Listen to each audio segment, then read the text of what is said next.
எப்படி சார் இதுவரைக்கும் பார்த்த பட்ஜெட்லேருந்து டிவிகேவுடைய த ஃபர்ஸ்ட் ஃபினான்ஷியல் பட்ஜெட் எப்படி பார்க்குறீங்க? மிக சிறப்பாக இருக்கும்னு நான் நம்புகிறேன். ஏன் நம்புகிறேன் அப்படின்னா, தெர் ஆர் வேஸ். இப்போது நம்மளோட ஸ்டேட் ஓன் டேக்ஸ் ரெவன்யூஸ் அதனுடைய pace of growth has been decelerating past few years. ஆனால் அது ஒரு சேஞ்ச் பண்ண முடியாத ஒரு விஷயம் கிடையாது. ஏன் அப்படின்னா, நம்மளுடைய ஜிஎஸ்டிபி க்ரோத்து ஒரு 11%, 10.5 to 11 இருக்குன்னா, நம்மளுடைய ஜிஎஸ்டி கலெக்ஷன் க்ரோத் ஒரு 5.5 தான் இருக்குது. பாதிக்கு பாதி தான் இருக்குது. So there are lot of loopholes இந்த என்டையர் சிஸ்டம். அதை சரி பண்ணாலே ஒரு நம்மளுடைய ஓன் டேக்ஸ் ரெவன்யூ இன்க்ரீஸ் பண்ண முடியும். இது ஒரு பார்ட். இன்னொரு பார்ட் என்னென்னா, there are various asset monetization scheme. For example சும்மா ஒன்று சொல்கிறேன். இப்போ டைட்டன் தான் second largest player in the entire Tata group. TCS தான் அவங்களுடைய பெஸ்ட்டு பெர்ஃபார்மர். அதுக்கு அடுத்து டைட்டன். இன்றைக்கி டைட்டனில் தமிழ்நாடு கவர்மெண்ட்டோட டிட்கோ தான் மேஜர் ஷேர் ஹோல்டர். அதனுடைய வேல்யூ மட்டுமே 1.25 கோடி, 1.25 லட்சம் கோடி. ஸோ அப்படி இருக்கும்போது இது மாதிரி இப்போது டாஸ்மாக் சொல்கிறாங்க, அதில் ஒரு ரேஷனலைசேஷன் பண்ணலாம். பஸ் ரூட்ஸ் இருக்குது, அதில் ஒரு ரேஷனலைசேஷன் பண்ணலாம். இப்போ 10 லட்சம் கோடி 13 லட்சம் கோடிலாம் லோன் சொல்கிறோமே, அதில் 5 லட்சம் crore there are various methods to increase the revenue. It could be stake சேலாக இருக்கலாம், இட் குட் பி பாலிசி மெஷர்ஸாக இருக்கலாம். So there are enormous opportunities. தமிழகத்துக்கு இது ஒரு வரப்பிரசாதம் தான் சொல்வேன். ஓகே, ஒரு பகுதி. இன்னொன்று என்னென்னா, இல்லை இது நீங்கள் ப்ரீவியஸ் கவர்மெண்ட்டை விடவும் டிவிகேக்கு இது பெனிஃபிட்டாக இருக்குங்கிறீங்களா? ப்ரீவியஸ் கவர்மெண்ட்டுக்கு அந்த ஆப்பர்ச்சுனிட்டி இருந்தது, அவள் அதை பயன்படுத்தலை. இவங்க பயன்படுத்த ரெடியாக இருக்காங்க, நம்புகிறோம். ஓகே, இது ஒரு பார்ட். வேறு என்ன பண்ணலாம் அப்படின்னா, பாலிசி மெஷர்ஸ் தேவை. இன்றைக்கி ப்ரிஷன் இன்ஜினியரிங்லையோ, ஏரோஸ்பேஸ்லேயோ, டிஃபென்ஸ்லேயோ, இது மாதிரி ஏரியாஸ்லாம் நம்ம பின்தங்கி தான் இருக்கிறோம். Let us be very realistic.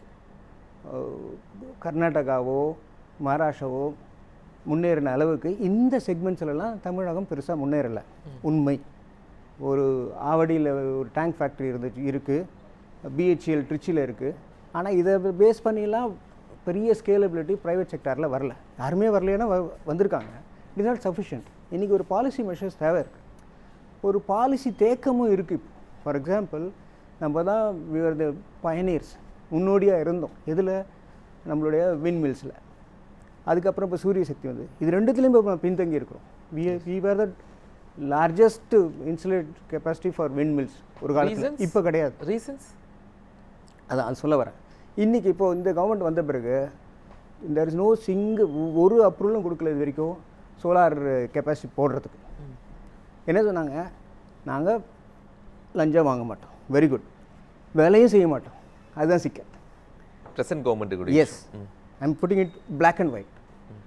இன்றைக்கி ஒரு அப்ரூவலும் சோஃபார் சோலார் கெப்பாசிட்டி அடிஷன்ஸு இது வரைக்கும் வரல. என்ன சொல்கிறாங்க? எல்லா அப்ளிகேஷனும் வாங்கி வச்சுக்கிறாங்க, ஒன்றும் மூவ் ஆக மாட்டேங்குது. ஸோ நீங்கள் லஞ்சம் வாங்கலைங்கிறது ரொம்ப பெரிய விஷயம், ஒரு சரித்திர மாற்றம். அது நான் இல்லைன்னு சொல்லலை. ஆனால் அதை தாண்டி செயலாக்கத்துக்கு வரலன்னா ப்ரொடக்டிவிட்டிக்குள்ளே அவங்க இன்னும் ப்ரொடக்டிவிட்டியில் ஸ்டார்ட்டே பண்ண முடியல. It's not a question of productivity. நான் ஆரம்பித்த பிறகு தானே அது ப்ரொடக்டிவிட்டி இன்க்ரீஸ் பண்ணுவேன். எனக்கு அப்ரூவலே கிடைக்கல, நான் என்ன பண்ணுவேன் அடுத்தது? ஸோ அது ஒரு பெரிய கன்சர்னாக இருக்குது இண்டஸ்ட்ரியலிஸ்ட் மத்தியில். பட் நான் 3 விதமாக பார்க்குறேன். ஒரு இப்போது இந்த எல்லா ஃப்ரீபீஸ்ன்னு சொல்கிறாங்க இல்லையா, ஃப்ரீபீஸுங்கிற கொச்சையாக சொல்கிறோம். சமூக நீதி சார்ந்த விஷயங்கள் நல்லாவே பண்ணலாம், ஒரு பிரச்சனையும் இல்லை. இல்லை, there is enough opportunity to generate revenues. ஒன்று. ரெண்டாவது, இந்த பாலிசி மெஷர்ஸ். இதில் வெறும் பாலிசி டாக்குமெண்ட்டாக இருந்து பிரயோஜனம் இல்லை. பாலிசி டாக்குமெண்ட் வரணும், அதை இம்ப்ளிமெண்ட் ஆகணும். அதுக்கு they should identify right people to support. அது நடக்கலை as of now. ப்ரீவியஸ் கவர்மெண்ட்டில் நிறைய வெளிநாட்டு முதலீடுகளுக்கெல்லாம் இன்ஷியலைஸ் பண்ணியிருந்தாங்க. ஸோ அதுக்கான பெனிஃபிட்ஸ் இந்த பட்ஜெட்டில் ரிஃப்ளெக்ட் ஆகுமா? I will put it differently. இப்போது நம்ம சென்ட்ரல் கவர்மெண்ட் என்டிட்டிஸே பார்த்தீங்கன்னா ஷிப் பில்டிங்லாம் இப்போ ஷிஃப்ட் ஆகி ஆந்திராவுக்கு போயிடுது.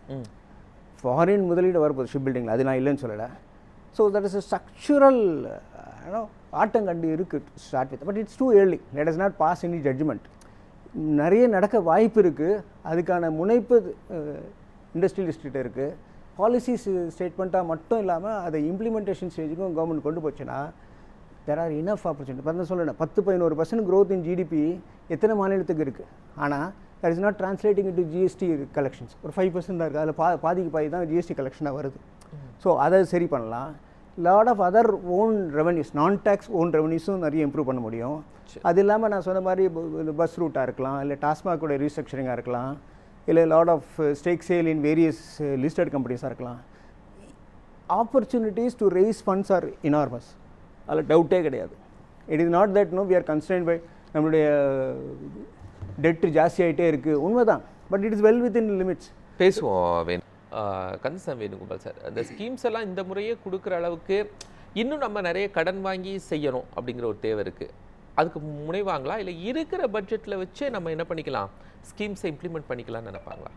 ஸ்கீம்ஸ் இம்ப்ளிமெண்ட் பண்ணுறதுல எந்த பிரச்சனையும் இல்லை sir. Let us be very clear.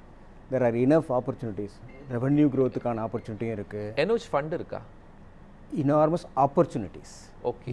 ஏன்னா வளர்ச்சிக்கான வழியை நிறைய ஈஸியாக கண்டுபிடிக்கலாம், அது பெரிய விஷயம் இல்லை. இன்றைக்கி வேர்ல்டு லெவலில் பார்த்தீங்கன்னா நமக்கு என்ன தேவை? டேட்டா சென்டர்ஸ் தேவை, குளோபல் கெப்பாசிட்டி சென்டர்ஸ் தேவை, செமிகண்டக்டர் இண்டஸ்ட்ரி தேவை. இப்போ அடுத்த இமீடியட்டாக என்ன சொல்கிறாங்க? தண்ணி நம்மக்கிட்ட இல்லை, டீசலைசேஷன் பண்ணுங்கள். இதுதான் மாற்று சிந்தனை. என்கிட்ட தண்ணி இல்லை அதனால் எனக்கு வேண்டாம் அப்படின்னு சொல்கிறத விட டீசலைசேஷன் பண்ணுங்கள். நம்ம சென்னையில் எவ்வளோ பண்ணியிருக்கோம், நல்லா தானே போயிட்டுருக்கு. முன்னாடிலாம் நெய்வேலியிலேருந்து ட்ரெயினில் வரும் சார் தண்ணி தமிழ்நாடு சென்னைக்கு. இன்றைக்கி அப்படி இல்லையே. We have a desalination plan. அது யூஸ் ஆகுதோ இல்லையோ. இப்போ இன்சூரன்ஸ்னால் நாளைக்கு செத்து போயிடும் உடனே பணம் வாங்கணுமா? Not necessary. ஒரு இன்சூரன்ஸ் மாதிரி we have a sufficient desalination plant here. அதே மாதிரி செமிகண்டக்டர் போடுற ஒரு பிளான்ட்டோ இல்லை ஜிசிசியோ இல்லை டேட்டா சென்டரோ you should use only desalinated வாட்டர்னு சொல்லுங்களேன். கொஞ்சம் எக்ஸ்ட்ரா காஸ்ட் ஆகும், நான் இல்லைன்னு சொல்லலை. But the infrastructure available in Tamil Nadu is exceptionally good. இதை ஒரு காரணியாக, அதாவது என்ன பாயிண்ட்டை போட்டால் அவங்க அட்ராக்ட் பண்ண முடியும்னு தெரியணும் சார், அவ்வளோதான். It needs B structured. அந்த ஸ்ட்ரக்சரிங் தான் மிஸ் ஆகுது இப்போது. அது பண்ண முடியும். வெல்ஃபேர் ஸ்கீம்ஸ் பண்ண முடியுமா? பண்ண முடியும். க்ரோத் கொண்டு வர முடியுமா? முடியும். கடனை, அதாவது ஜிஎஸ்டிபியில் தான் பார்க்கணும் நீங்கள். நீங்கள் அப்சல்யூட் வேல்யூவில் 13 கோடிங்கிறது 13 லட்சம் கோடிங்கிறது 20 லட்சம் கோடி ஆகிடுதே அப்படின்னு பயப்பட வேண்டாம். ஜிஎஸ்டிபியில் எத்தனை பர்சன்ட், அது நம்ம ரீசனபிளாக தான் இருக்கும். வி ஆர் நாட் எக்ஸிட்லாம் பண்ணல, இன்னும் எக்ஸிட் பண்ணவும் மாட்டோம். அந்த ஜிஎஸ்டிபியில் ஒரு பர்சன்டேஜாக நம்ம லோன்ஸை சஃபிஷியண்ட்டாக அதுக்குள்ளே வச்சுக்கலாம். ஏன்னா நம்மளோட வளர்ச்சி அவ்வளோ இருக்குங்க sir. Every year we are going by more than 10%. எத்தனை மாநிலத்துக்கு அந்த அட்வான்டேஜ் இருக்குது. அதை சரியாக பயன்படுத்திக்கணும். இது என்ன பண்ணணும் அப்படின்னா, இப்போ ஒரு சின்ன எக்ஸாம்பிள் சார், ஏரோஸ்பேஸில் இந்தியாவுடைய ஷேரை 1% தான் குளோபலாக. நிறைய இப்போ ஏர்பஸ் மாதிரி கம்பெனிஸ்லாம் they're sitting on 10 years of order book. இப்போது பூனேவோ இல்லை மற்ற மாநிலத்தில் இருக்கிற automobile companies they move partially to exactly இல்லை டுவர்ட்ஸ் ஏரோஸ்பேஸ். நம்ம ஊரில் 1-2 கம்பெனிஸ் எல்எம்டபிள்யூ மாதிரி கம்பெனிஸ் போயிருக்காங்க. நிறைய பேர் போகலை அதெல்லாம். ஏன்னா அதுக்கான களம் இங்கே இல்லை. அது உருவாக்குறது அவ்வளோ கஷ்டம் இல்லை. ஏன்னா இப்போ தேவை குளோபலாக இருக்குது. It is the right time to get into ஜிசிசிஸோ, டேட்டா சென்டர்ஸோ, செமிகண்டக்டரோ, ஏரோஸ்பேஸோ, டிஃபென்ஸோ, இது எல்லா இடத்துலையும் இந்த billions of dollars can be brought into the system. ஆனால் அதுக்கு என்ன தேவைன்னா ஒரு தெளிவான பார்வை தேவை, ஒரு பாலிசி தேவை, அதனோட இம்ப்ளிமெண்டேஷன் தேவை, அதை நியூவான்சஸ் தேவை. நான் முதல்ல சொன்னேன் பாருங்கள், இன்றைக்கி we have lost the first mover advantage in wind power. பரவாயில்ல, சோலாரில் எடுத்துக்கலாம்ல, எடுக்கல. இப்போது லஞ்சம் இல்லைங்கிறது பெரிய விஷயம் இல்லை. லஞ்சம் இல்லாமல் வேலை நடக்கணும் இல்லை. ஒரு பில்டிங் அப்ரூவலாக இருக்கட்டும், ஒரு சோலார் பவர் பிளான்ட் போகிறதுக்கான இதுவாக இருக்கட்டும், எல்லா இடத்துலையும் ஒரு தேக்கம் இருக்குங்கிறது மறுக்க முடியாத உண்மை. ஆனால் அது தப்பு கிடையாது. ஏன் தப்பு கிடையாது நான் ஓப்பனாக நான் சொல்கிறேன்னா, ஒரு ஃபியூ மந்த்ஸ் தான் ஆச்சு இந்த கவர்மெண்ட் வந்து. ஒருத்தரை சரியான ஆளை அங்கே சரியான இல்லாத ஆளை அங்கேருந்து ரிமூவ் பண்ணுறதுக்கு முன்னாடி சரியான ஆள் அங்கே யாரை போடலாம்னு தெரிஞ்சுட்டு போடணும். கொஞ்சம் மாற்றி பண்ணிட்டாங்க. முதல்ல யார் is doing wrong latest removing, அப்புறம் யாரை போடலான்னு பார்க்குறாங்க. அதை கொஞ்சம் மாற்றி இவரை போட்டால் சரியாக இருக்கும் அப்படின்னு அவரை போட்டுவிட்டு அப்புறம் இருக்கிறவரை ரிமூவ் பண்ணால் all this problem will be solve. Policy லெவலில் டிசிஷன் எடுக்கணும், அதை ப்ராப்பர் இம்ப்ளிமெண்டேஷன் பண்ணால் sky is the limit for Tamil.